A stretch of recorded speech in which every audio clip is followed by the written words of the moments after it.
Channel में मैं सविता सिंह आप सभी का स्वागत करती हूँ। आज का जो हमारा विषय है व्यंजन संधि। व्यंजन संधि के हम दो नियम पहले देख चुके हैं। तीसरे नियम की ओर। व्यंजन संधि का तीसरा नियम है छ का नियम, यानी किसी भी स्वर के साथ यदि छ आ जाए तो छ से पहले च का प्रयोग किया जाता है, लेकिन कैसा च? आधा च। यहाँ पर हलंत लगा हुआ है, इसका मतलब आधा च। यहाँ पर हम एग्जाम्पल देखते हैं अनुच्छेद, तो अनुच्छेद।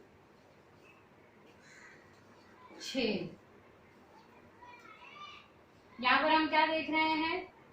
छ आया हुआ है। सिर्फ ये ध्यान रखना है, जहां पर भी छ है उसके पहले हमको क्या लगा देना है? आधा च लगा देना है। अभी यहाँ पर हम देखते हैं स्व धन छंद, तो स्वच्छंद।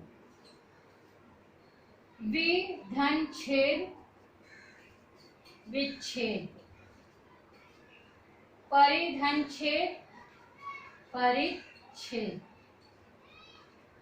सिर्फ ये ध्यान रखना है आपको कि जैसे कि यहाँ पर मैंने लिखा किसी स्वर के साथ छ आया हुआ है, यानी कि यहाँ पर अगर हम इसका विच्छेद करते हैं तो अ धन न धन उ धन छ धन ए धन द। तो यहाँ पर हम देखते हैं कि उ लगा हुआ है, यहाँ पर स्वर आया हुआ है, स्वर के साथ हम यहाँ पर हम देखते हैं छ जुड़ा हुआ है।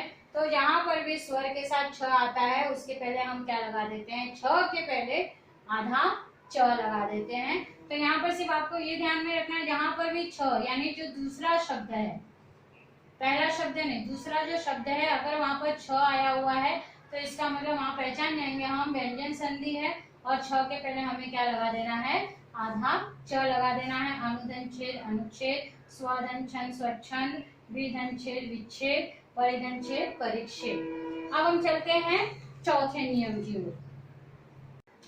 हमारा जो चौथा नियम है म का नियम है।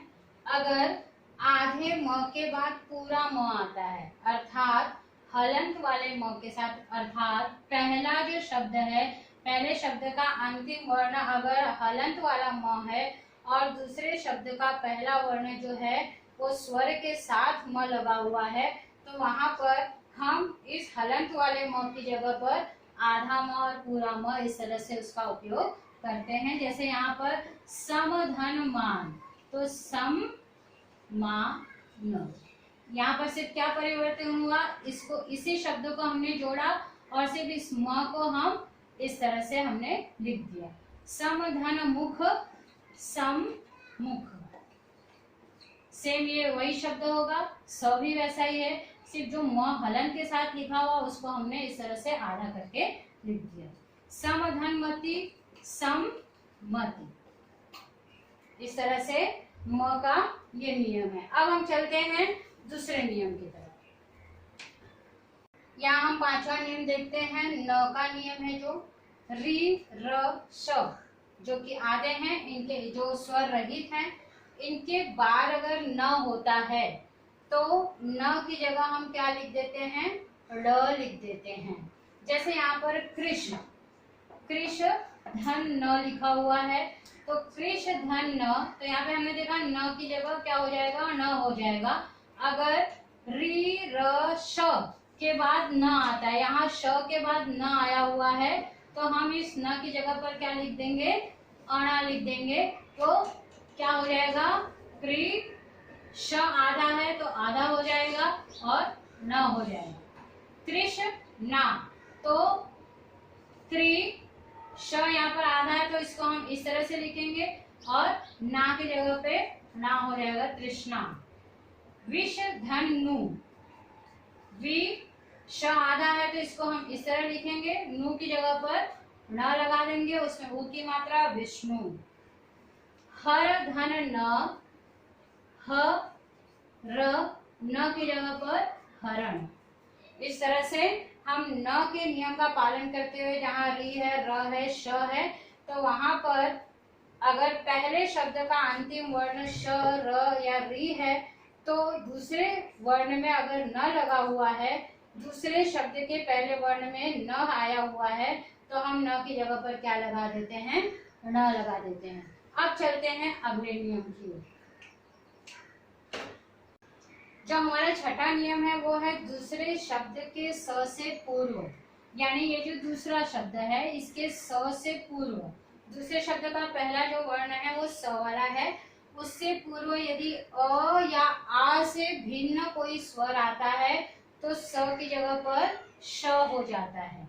जैसे यहाँ पर हम देख रहे हैं पहला जो शब्द है, पहले शब्द का जो अंतिम वर्ण है उसमें अ या आ की कोई भी मात्रा नहीं आई हुई है, यहाँ पर ई की मात्रा आई हुई है। तो यहाँ पे हमने क्या बोला है, अ या आ से भिन्न स्वर यदि हो तो स की जगह क्या हो जाता है, श हो जाता है।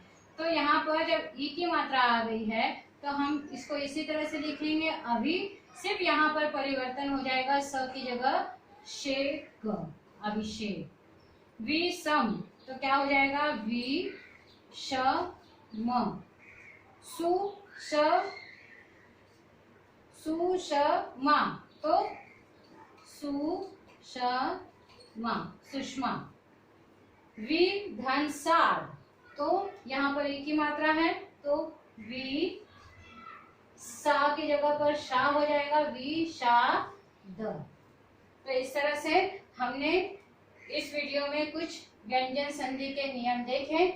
आशा है ये नियम आपको याद रहेंगे और आप व्यंजन संधि को पहचान पाएंगे, उसको संधि विच्छेद कर पाएंगे। मिलते हैं इसी व्यंजन संधि के और भी नियमों के साथ, जो कि त के नियम हैं, उसे हम देखेंगे अगले वीडियो में। तब तक के लिए धन्यवाद।